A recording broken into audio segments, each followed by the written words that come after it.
আজকে আমরা এসেছি আমাদের প্রশাসনের কাছে, কিন্তু আমাদের প্রশাসন আমাদের চোর পুলিশ খেলতেছে। তারা হচ্ছে তালা বেড়েছে, দেখে তারা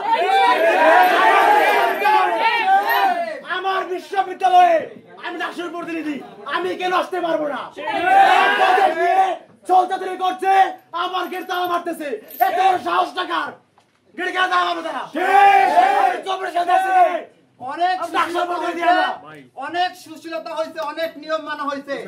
আমরা বারবার করে লিখিত আবেদন দিচ্ছি, আমাদের গত 35 বছরের ডাকসু ফান্ডের হিসাব বুঝাই দিতে হবে।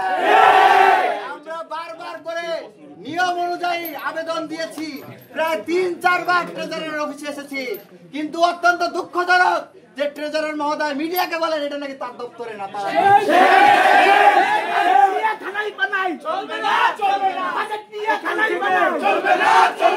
আমরা চাই যে প্রেসিডেন্ট দোষর সুস্পষ্ট প্রমাণ থাকার পরেও কেন তাকে কার প্রশ্রয় এখনো তাকে পুলিশ ধরে না? তাকে কারা আশ্রয় দিয়েছে, প্রশ্রয় দিয়েছে? সেই রুহুল আমিন সহ তাকে যারা আশ্রয় দিয়েছে সবাইকে আইনে আনতে হবে। আমাদেরকে বলতে হবে কোন সাহসে তারা ডাকসুর প্রতিনিধি আসছে, গেট তালা কিভাবে দিল তারা? গেট তালা কিভাবে দিল তারা?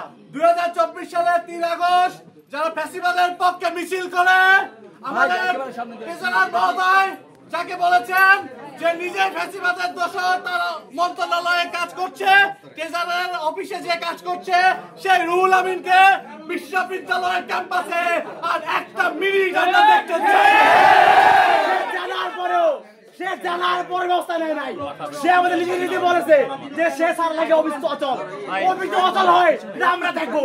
আপনি কিভাবে একটা দোষরকে চিহ্নিত দোষর তাকে কেন এখন অফিসের মতো বহাল রেখেছেন? আপনি